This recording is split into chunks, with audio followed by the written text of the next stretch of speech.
Unhappiness, pervasive and often elusive condition, has been the subject of philosophical inquiry for millennia. Philosophers from various traditions have sought to understand the nature of human discontent, exploring its origins in the fabric of existence, the structure of society, and the complexities of human mind. Unhappiness is not merely a transient emotion, but a reflection of deeper existential concerns that touch upon the very essence of what it means to be human. At the heart of human happiness lies the existential angst that arises from an awareness of mortality and the impermanence of life. Existentialist philosophers such as Søren Kierkegaard and Jean-Paul Sartre have argued that the recognition of a finite existence creates a profound sense of anxiety and despair. This existential angst is rooted in the realization that life is inherently uncertain and that death is an inevitable part of the human experience. The knowledge of mortality forces us to confront the limits of our control and the ultimate meaninglessness that can arise from this realization. Unhappiness in this context can be seen as a response to the inherent contradictions of existence. On one hand, we seek meaning and purpose in our lives, striving for the achievements and connections that transcend their temporal nature. On the other hand, the inevitability of death and the transient nature of all things and the mind is pursued, leading to a sense of futility. The tension between these opposing forces creates a state of existential discontent that is difficult to resolve.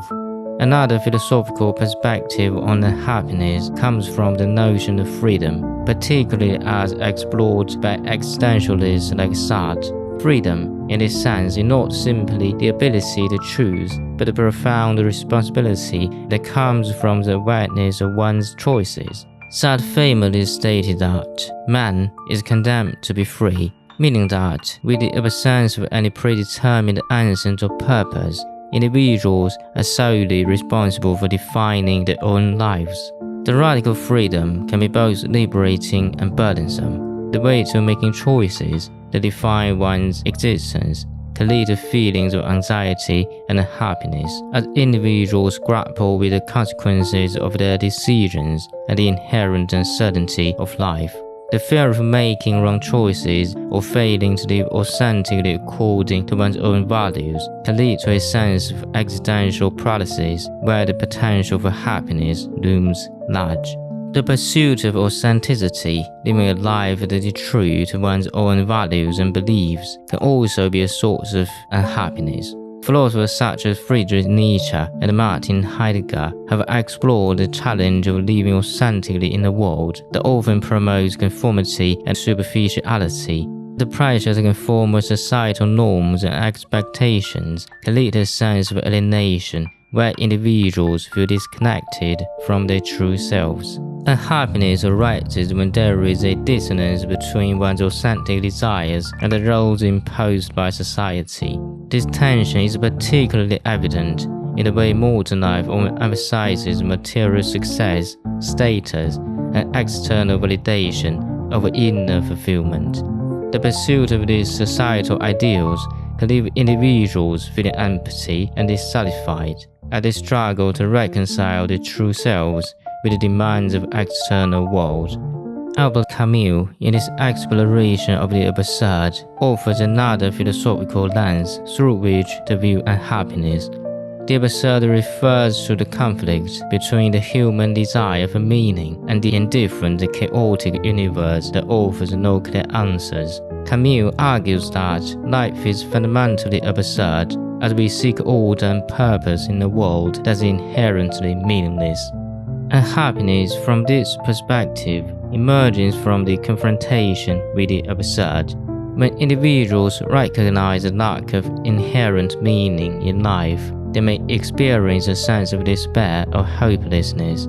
However, Camus suggests that it's possible to find a form of happiness in the acceptance of the absurd by embracing the freedom that comes with recognizing the lack of ultimate meaning and the choose to live in defiance of it. This rebellion against the absurd can lead to a life of creative expression and personal fulfillment, even in the face of existential uncertainty. The role of desire in human happiness is a central theme in many philosophical traditions. In Buddhism, for example, the Four Noble Truths outline how desire is the root cause of suffering. The insatiable nature of human desires, whether for wealth, power, love, or status, leading to a perpetual state of dissatisfaction. When desires are fulfilled, they often give rise to new desires, creating an endless cycle that traps individuals in a state of unhappiness. Similarly, the ancient Greek philosopher Epicurus argued that the pursuit of unnecessary desires leads to unhappiness. Epicurus advocated for a life of simplicity and moderation, where the focus is on attaining tranquility and freedom from pain through the cultivation of virtuous desires and the avoidance of the unnecessary ones. In this view, unhappiness is a result of pursuing desires that are not essential to human well-being, leading to frustration and discontent. Unhappiness is not only a personal or existential issue, but also has social and ethical dimensions. The philosopher Karl Marx, for instance, explored how the structures of capitalism lead to alienation and unhappiness. Marx argued that under capitalism, workers alienated from the labor, the product they create, and their own humanity. The alienation results in a profound sense of unhappiness, as individuals are reduced to mere cogs in the machinery of production, disconnected from the creative and fulfilling aspects of their work. In a similar way, the Frankfurt School of Critical Theory, particularly thinkers like Theodor Adorno and Max Horkheimer, examined how modern society's emphasis on consumerism and mass culture contributes to unhappiness.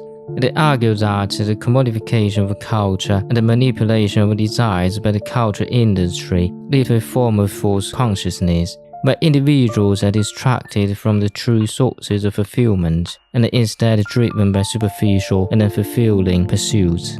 Where there is no simple solution to unhappiness, embracing its complexity and acknowledging its existential, ethical, and social dimensions can lead to a more nuanced approach to well-being. This approach might involve re-evaluating our desires, seeking authenticity in our lives, and challenging the societal norms that contribute to our discontent. Ultimately, the philosophical exploration of unhappiness invites us to reflect on what it means to live a meaningful and fulfilling life, even in the face of the inherent challenges and uncertainties that define the human condition.